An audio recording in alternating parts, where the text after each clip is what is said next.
भारतीय राजनीति में कई ऐसे बाहुबली नेता हैं जो पहले तो बड़े से बड़ा गुनाह करते हैं और फिर जमकर अपने रसूख, पावर और पैसे का इस्तेमाल करते हैं। ये कहानी भी एक ऐसे ही 6 बार के विधायक और मायावती की सरकार में मंत्री रहे बाहुबली नेता की है, जिसने पहले तो अपने से आधी उम्र की लड़की को अपने झांसे में फंसाकर 3-3 बार प्रेग्नेंट कर दिया और फिर उसके साथ ऐसी खौफनाक वारदात को अंजाम दिया कि सुनकर आज भी रूह कांप जाती है। हम बात कर रहे हैं मधुमिता शुक्ला और अमरमणि त्रिपाठी की। तो आखिर क्या है अमरमणि त्रिपाठी और मधुमिता शुक्ला की पूरी कहानी? चलिए जानते हैं सब कुछ इस वीडियो में आगे। यकीन मानिए, जब आप इस केस के बारे में सिलसिलेवार तरीके से सब कुछ जानेंगे तो आपके लिए यकीन करना भी मुश्किल हो जाएगा। तो वीडियो में अंत तक जरूर बने रहिए। फिलहाल वीडियो में आगे बढ़ने से पहले अगर आपने क्राइम की कहानी चैनल को सब्सक्राइब नहीं किया है तो जल्दी से चैनल को सब्सक्राइब कर बेल आइकन जरूर दबा लीजिए। तो चलिए अब कहानी शुरू करते हैं। 1989 में पहली बार विधायक बनने वाले अमरमणि त्रिपाठी आने वाले वर्षों में उत्तर प्रदेश की राजनीति में बड़े नेता के तौर पर पहचाने जाने लगे थे। उनकी राजनीतिक पकड़ इतनी मजबूत हो चुकी थी कि ये लगातार विधायक तो चुने ही जाते थे, सरकार बदलने के बाद भी ये हर पार्टी की सरकार में मंत्रिमंडल का हिस्सा हुआ करते थे। दूसरी तरफ इस कहानी की दूसरी अहम किरदार मधुमिता शुक्ला बहुत कम उम्र में ही कवि सम्मेलनों के आयोजकों की पहली पसंद बन गई थी। अभी इनकी उम्र 20 साल भी नहीं हुई थी कि तीखे तेवर और शानदार कविताओं की वजह से लोगों ने इन्हें काफी पसंद करना शुरू कर दिया था। पहले तो मधुमिता शुक्ला अपने करियर की शुरुआत छोटे मोटे मंचों पर प्रस्तुति देकर करती थी, मगर जैसे जैसे उनकी लोकप्रियता बढ़ती है इन्हें दूसरे राज्यों से भी बुलावा आने लगता है। इसी क्रम में साल 2000 में मधुमिता शुक्ला के पास दिल्ली में आयोजित एक कवि सम्मेलन में शामिल होने का न्योता आता है। हजारों की भीड़ के सामने कम उम्र की मधुमिता शुक्ला एक मंझे हुए कवि की तरह अपनी कविताएं पढ़ती हैं, जिसे सुनकर हर कोई तालियां बजाने पर मजबूर हो जाता है। यहाँ मौजूद ऑडियंस में उत्तर प्रदेश की राजनीति में बाहुबली नेता के तौर पर पहचाने जाने वाले अमरमणि त्रिपाठी की मां सावित्री मणि त्रिपाठी भी शामिल थी। अमरमणि की मां सावित्री मणि त्रिपाठी को कविताओं से बहुत ज्यादा प्रेम था। प्रोग्राम के दौरान ही जब अमरमणि की मां को पता चलता है कि मधुमती शुक्ला भी लखनऊ की हैं, तो एक ही शहर के होने की वजह से प्रोग्राम खत्म होने के बाद सावित्री मणि त्रिपाठी अपनी 2 बेटियों के साथ खास तौर से मधुमिता शुक्ला से मिलने जाती हैं और पर्सनली मिलकर मधुमिता का उत्साह बढ़ाती हैं। इतना ही नहीं, सावित्री मधुमिता को लखनऊ वापस आने पर उनके घर आकर मिलने का न्योता भी देती हैं। मधुमिता भी अमरमणि त्रिपाठी के राजनीतिक कद से बखूबी वाकिफ थी। इस कारण मधुमिता के लिए अमरमणि की मां से मिलना बड़े सम्मान की तरह था। इसलिए अमरमणि की मां के निमंत्रण को वो खुशी खुशी स्वीकार करती हैं और वादा करती हैं कि लखनऊ वापस आने के बाद वो जरूर उनसे जाकर मिलेंगी। वादे के मुताबिक जब मधुमिता वापस लखनऊ आती हैं, तो अमरमणि के घर उनकी मां से मिलने के लिए जाती हैं। दोनों की पहली मुलाकात काफी अच्छी रहती है। सावित्री मधुमिता की कविताओं से इतनी ज्यादा प्रभावित होती हैं कि इन दोनों का एक दूसरे के घर आने जाने का सिलसिला शुरू हो जाता है। इसी क्रम में जब एक दिन मधुमिता अमरमणि त्रिपाठी के घर आती हैं, तभी अमरमणि की नजर मधुमिता पर पड़ती है। अमरमणि भी पहले मधुमिता शुक्ला के बारे में कई बार सुन चुका था। इसके अलावा अमरमणि की मां भी मधुमिता के बारे में कई बार अमरमणि से बात कर चुकी थी। इसलिए पहली ही मुलाकात में अमरमणि मधुमिता से अपने चुनावी भाषण के लिए कुछ लाइन लिखने के लिए कहता है। अमरमणि के कहने पर मधुमिता तुरंत कुछ लाइन लिखकर अमरमणि को दे देती है और इस तरह अमरमणि तथा मधुमिता शुक्ला की बातचीत शुरू होती है। धीरे धीरे नियमित तौर पर दोनों का मिलना जुलना शुरू हो जाता है। दुनिया की नजरों में मधुमिता अमरमणि के लिए चुनावी भाषण तैयार करती हैं। ये सब कुछ कई महीनों तक चलते हुए आ जाता है साल 2003। तारीख थी 9 मई। लखनऊ के निशादगंज इलाके के पेपर मिल कॉलोनी की मकान नंबर 33/6 में मधुमिता शुक्ला अपने एक नौकर देशराज के साथ रहा करती थी। शाम का समय था। मधुमिता कुछ लिखने में लगी हुई थी, तभी दरवाजे पर 2 व्यक्ति दस्तक देते हैं। दोनों को देखकर मधुमिता दोनों को घर के अंदर आने के लिए कहती हैं तथा दूसरी तरफ मधुमिता देशराज से किचन में जाकर चाय बनाने को कहती हैं। देशराज घर पर आए मेहमानों के लिए चाय बना ही रहा होता है, तभी उसे घर के अंदर गोली चलने की आवाज आती है। वो जल्दी से किचन से भागकर बाहर निकलता है तो देखता है कि फर्श पर मधुमिता खून से लथपथ तड़प रही हैं और जिस मेहमान के लिए वो चाय बना रहा था वो तेजी से घर का दरवाजा बंद करके मोटरसाइकिल से भाग रहा है। देशराज दोनों को भागते देख शोर मचाता है और मदद के लिए लोगों को बुलाता है, मगर कोई भी उन दोनों को पकड़ने में कामयाब नहीं होता है। इधर तड़पते हुए कुछ ही देर बाद मधुमिता का शरीर भी ठंडा पड़ जाता है। देशराज इस बारे में मधुमिता शुक्ला की जुड़वा बहन निधि शुक्ला को खबर देता है। निधि ये खबर सुनते ही आ जाती हैं। इस हत्या की जानकारी लगभग 7 बजे के आसपास स्थानीय पुलिस स्टेशन में दी जाती है। हत्या की खबर सुनकर पुलिस वालों को लगता है कि ये हत्या लूटपाट के इरादे से की गई है, मगर जब कुछ आला पुलिस अधिकारी मौके पर पहुंचते हैं तो उन्हें अंदाजा हो जाता है कि दरअसल घर में किसी तरह की लूटपाट नहीं हुई है, बल्कि बिल्कुल नजदीक से मधुमिता को गोली मारी गई है। मौके पर पुलिस के कई आला अधिकारी पहुंचते हैं और मामले की जांच शुरू करते हैं। सबसे पहले स्थानीय पुलिस अधिकारी मधुमिता के कमरों की तलाशी लेते हैं, जहां से उन्हें मधुमिता का मोबाइल और कुछ पर्सनल डायरी मिलती हैं।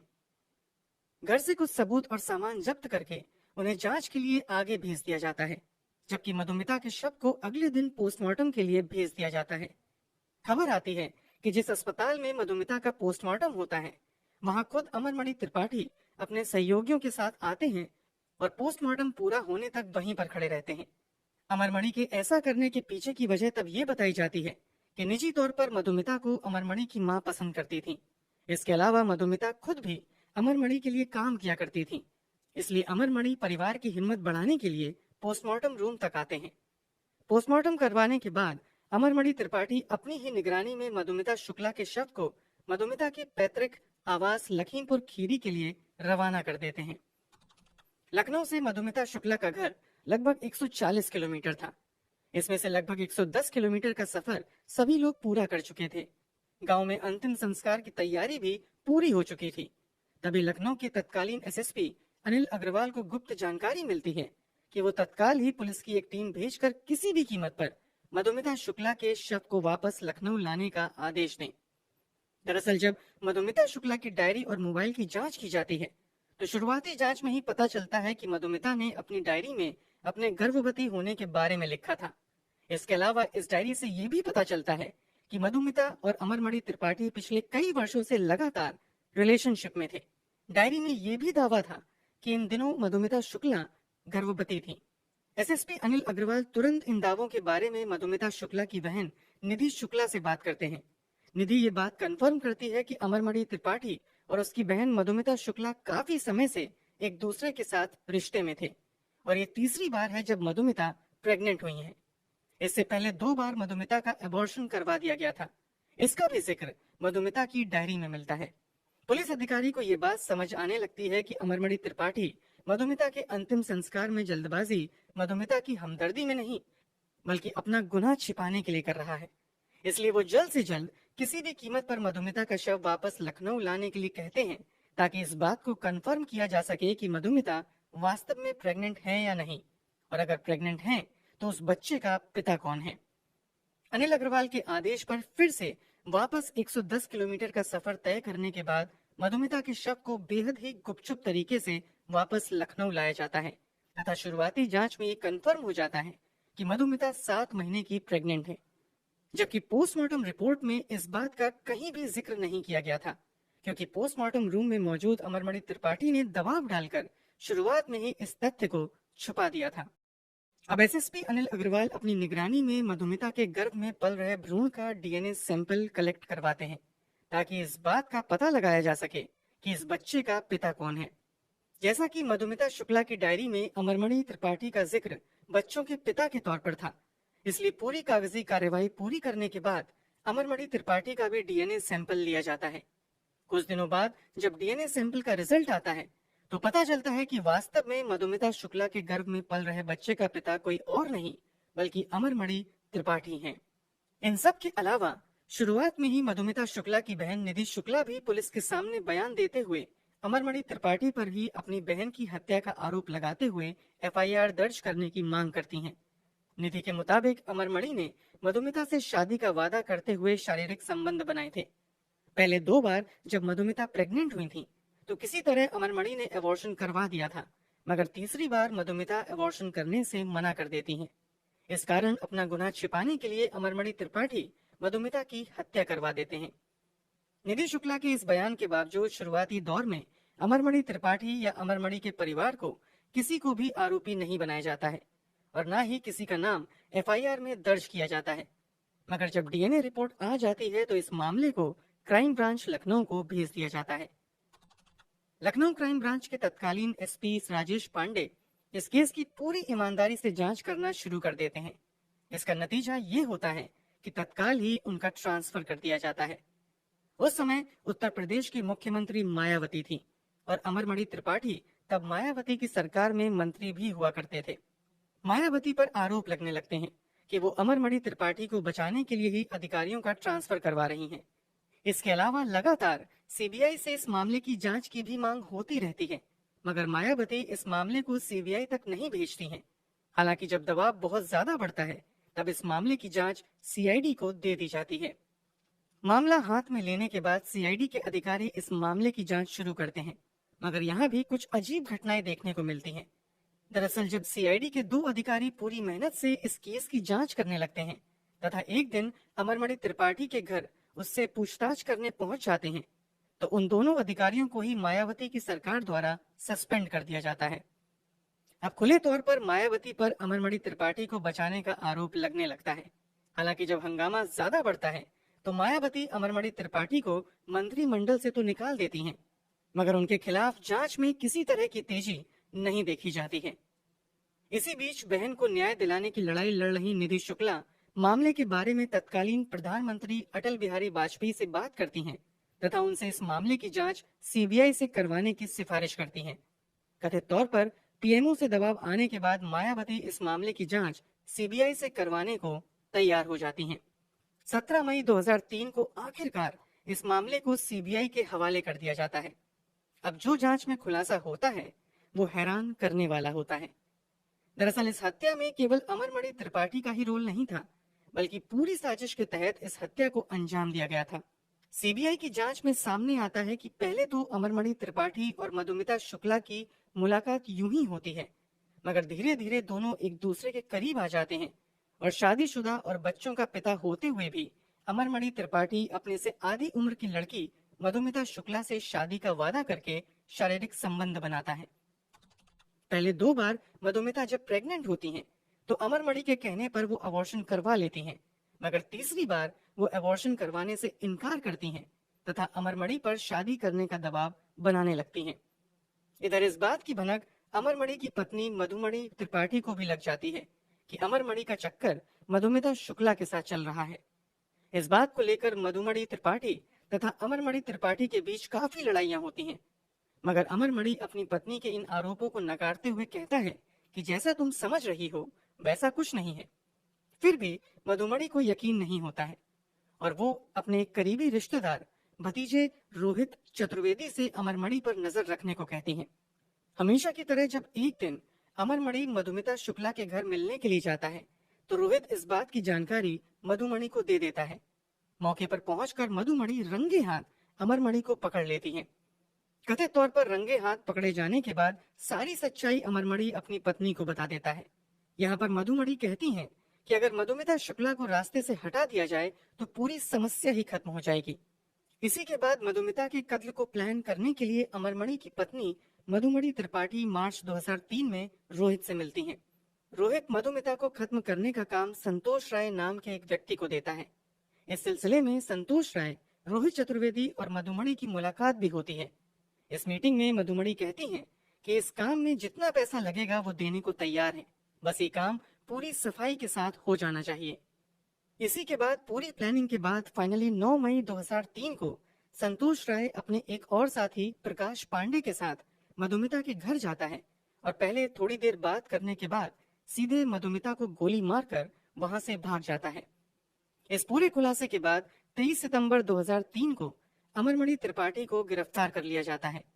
वहीं इस मामले में संतोष राय, सत्य प्रकाश, प्रकाश पांडे, पप्पू, रोहित चतुर्वेदी, मधुमणि त्रिपाठी, अमरमणि त्रिपाठी तथा यज्ञ नारायण दीक्षित नाम के व्यक्ति को कत्ल का आरोपी बनाया जाता है। अमरमणि को गिरफ्तार तो कर लिया जाता है, मगर कुछ ही हफ्तों बाद उसे हाई कोर्ट से बेल भी मिल जाती है। इतना ही नहीं, इस पूरे मामले में जांच के दौरान पावर और पैसे का इस्तेमाल इतना ज्यादा होता है कि एक के बाद एक कई अहम गवाह मामले से मुकर जाते हैं। इसके अलावा केस को नया मोड़ देने की भी कोशिश की जाती है। अमरमणि त्रिपाठी पक्ष की ओर से फर्जी सबूत बनाते हुए ये दावा किया जाता है कि मधुमिता शुक्ला 2002 में ही आईआईटी कानपुर के एक छात्र से शादी कर चुकी हैं, मगर आगे चलकर ये दावा झूठा साबित होता है। अमरमणि की तरफ से ये दिखाने की भी कोशिश की जाती है कि मधुमिता शुक्ला किसी और लड़के के साथ रिलेशनशिप में थी। इसके लिए बीएसएनएल के अधिकारियों के साथ मिलकर फर्जी सीडीआर बनवाया जाता है तथा उसे सबूत के तौर पर कोर्ट में पेश किया जाता है, मगर आगे चलकर ये भी फर्जी साबित हो जाता है। भले ही एक के बाद एक फर्जी सबूत और गवाह फेल हो रहे थे, फिर भी अमरमणि त्रिपाठी पर आंच नहीं आती है और वो आजाद घूमता रहता है। इसी के बाद मधुमिता शुक्ला की बहन निधि शुक्ला केस को उत्तर प्रदेश के बाहर ट्रांसफर करने के लिए सुप्रीम कोर्ट में अपील करती हैं। सुप्रीम कोर्ट में मामले की सुनवाई होती है और इस पूरे मामले को उत्तराखंड ट्रांसफर कर दिया जाता है। अमरमणि त्रिपाठी की जमानत भी रद्द कर दी जाती है। फाइनली उत्तराखंड में इस मामले की सुनवाई शुरू होती है और अमरमणि त्रिपाठी पर लगाए गए सभी आरोप सही साबित होते हैं। इस कारण 24 अक्टूबर 2007 को इस मामले में अमरमणि त्रिपाठी और उसकी पत्नी मधुमणि त्रिपाठी समेत कुल 6 लोगों को दोषी करार दिया जाता है तथा सभी को उम्र कैद की सजा सुनाई जाती है। इसके बाद अमरमणि त्रिपाठी और उसकी पत्नी समेत बाकी आरोपी भी जेल में ही रहते हैं, मगर 2012 में इन सभी को उत्तराखंड की जेल से वापस गोरखपुर सेंट्रल जेल में ट्रांसफर कर दिया जाता है। कमाल की बात तो ये होती है कि उत्तर प्रदेश में वापस आते ही अमरमणि त्रिपाठी कुछ ही समय तक जेल में रहता है और उसके बाद बीमारी को आधार बनाकर खुद को बीआरडी मेडिकल कॉलेज में ट्रांसफर करवा लेता है। मधुमणि त्रिपाठी भी बीमारी के आधार पर इस बीआरडी मेडिकल कॉलेज के वीआईपी वार्ड में भर्ती हो जाती हैं। 2013 में अखिलेश यादव की सरकार में अमरमणि त्रिपाठी और दूसरे आरोपी सरकार से जेल से रिहा करने का अनुरोध करते हैं, मगर अखिलेश यादव की सरकार द्वारा इस मांग को नकार दिया जाता है। इस कारण अमरमणि त्रिपाठी कभी जेल तो कभी अस्पताल में ही रहता है। आपको जानकर हैरानी होगी कि 2023 तक अमरमणि त्रिपाठी अस्पताल और जेल में ही रहता है, मगर 2023 के अगस्त महीने में उत्तर प्रदेश की योगी आदित्यनाथ की सरकार ने अच्छे व्यवहार के आधार पर अमरमणि त्रिपाठी और उसकी पत्नी को आखिरकार जेल से रिहा कर दिया। अब दोनों आजादी के साथ अपनी जिंदगी जी रहे हैं। दूसरी तरफ मधुमिता शुक्ला की बहन निधि शुक्ला आज भी इंसाफ की लड़ाई लड़ रही हैं। दोस्तों, इस पूरे मामले पर आप क्या कहना चाहेंगे? कमेंट बॉक्स में जरूर बताएं। अगर आपको हमारी मेहनत पसंद आई हो तो इस वीडियो को लाइक करते हुए शेयर जरूर करें।